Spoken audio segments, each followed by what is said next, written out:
Hi, I just wanted to show you really quickly a little bit about Actively Learn and how to use it with Canvas.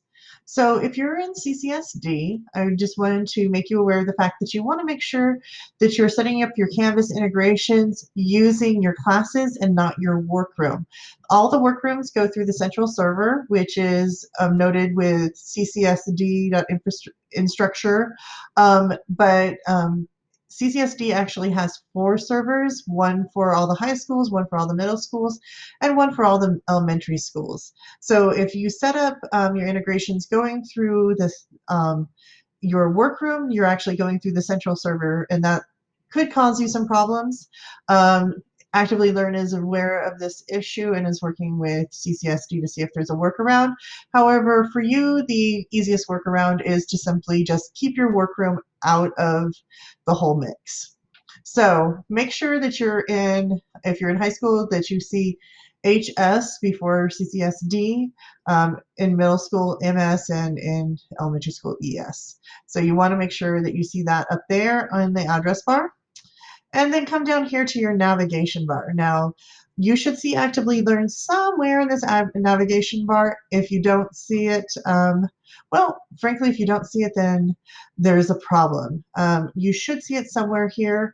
Now, it might be down here in one of your hidden, one of these hidden things. I don't know what you call it, things, pages. So if so, you're going to want to unhide it for all of your classes. And the way you do that is you simply come over to settings. Since mine is already unhidden, it's up here, but you might find it somewhere down here, and then you would just need to take it and drag it up here and keep it up here to wherever you want it to be.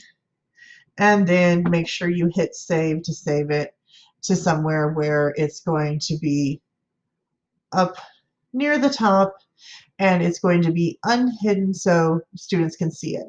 So this little I here that's crossed out, that means that it's hidden and students cannot see it. You want students to be able to see it, and you want it to be easy for you to find. So I have it right over here underneath home, and I have it set up that way for all my classes so that my students are going to be able to see it easily. So I'm going to come over here where it says Actively Learn. I'm going to click on that.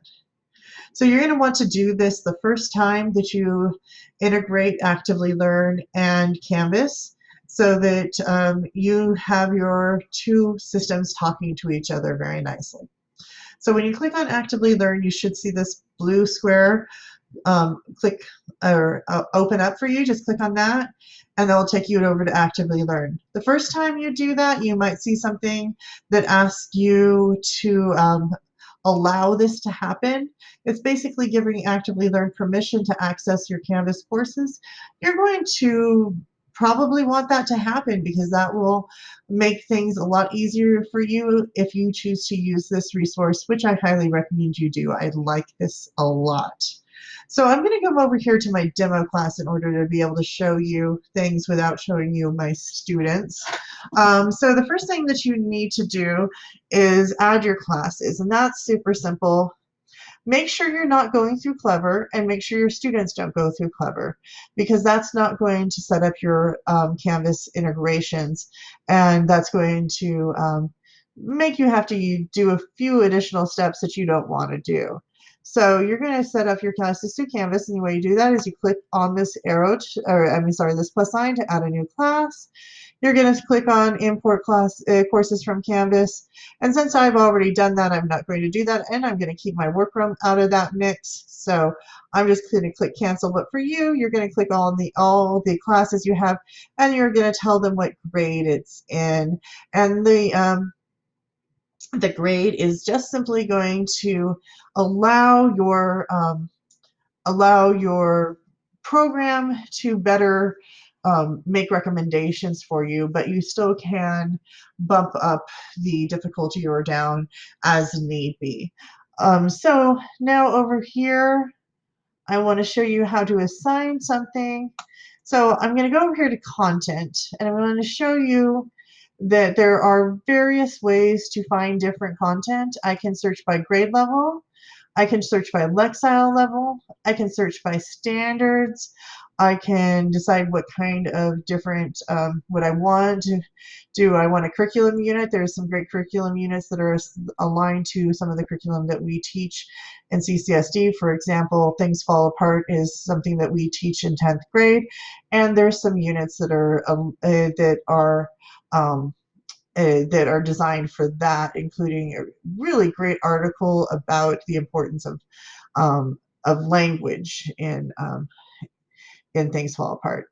Um, but there's a lot of different content that's aligned to a lot of different subject areas. So this is not just an ELA thing. All right, so the other thing is that you can do is you can add a lot of different content yourself. So you can add you can import a Google Doc, you can import an article from the internet. I have a little thing up here that allows me to quickly add something from the internet just by clicking on this. You can import a video. So if you're using Screencastify in order to record your lessons, you can import this and then you can add it there. And one of the things that's really cool is you can intersperse questions throughout a video, and students actually have to watch the video in order to, or they at least have to let it run. They can't fast forward. And then they have to answer a question in order to go on to the next question. So that's really handy because when you ask kids to watch a video of a lesson that you have recorded, you want them to actually watch the video. You don't want to just like kind of give it to them. So this way it gives them gives them a little more accountability, and you can put those questions in there to check for their understanding. And then because we have the premium features through CCSD, your imports are unlimited. So I've added a whole bunch of interesting stuff in here for my students, and I can add as much as I want. So here, if I wanted to say assign, I'm going to assign this to my demo class. And since I have already done this,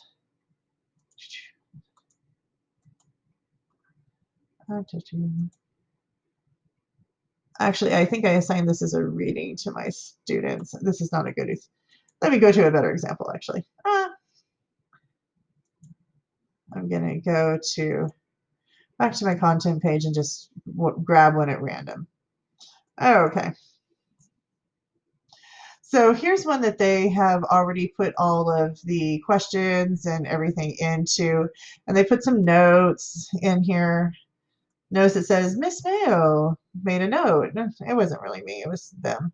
However, I can customize, and I do highly recommend that you customize so that you make sure that what you ask students aligns with what you want to teach, and that you can align to the standards. And when you ask a question, make sure that you put a standard alignment in there so that that helps when you get the data, because that's one of the really cool things is you actually get a data analysis, so you know which kids are doing well on which standards, which standards your kids are doing well on overall, and you can take a look there. My suggestion is that you start with either a poll question or something pretty easy. It kind of gives them a non-threatening way to get started, and they have to then answer questions in order to move along. I like to add a short answer question. By short, my standard is always 3 to 5 complete, full complete sentences with at least one cited quote from the text.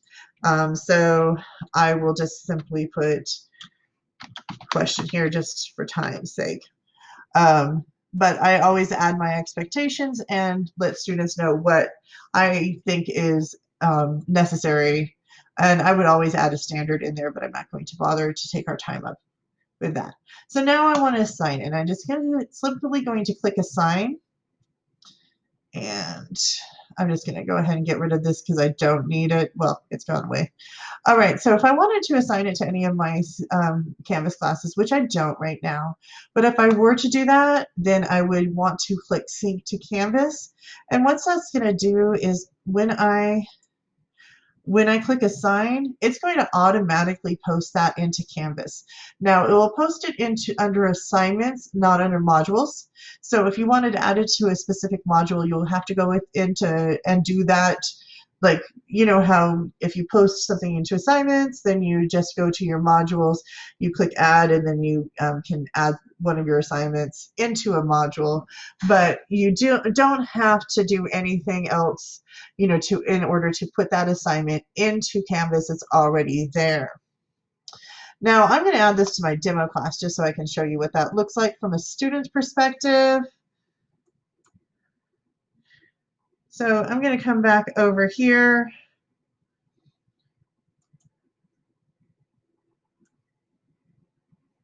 One thing I did not mention, but let me quickly mention it, is that as I'm customizing my assignment, I can add notes, I can add links.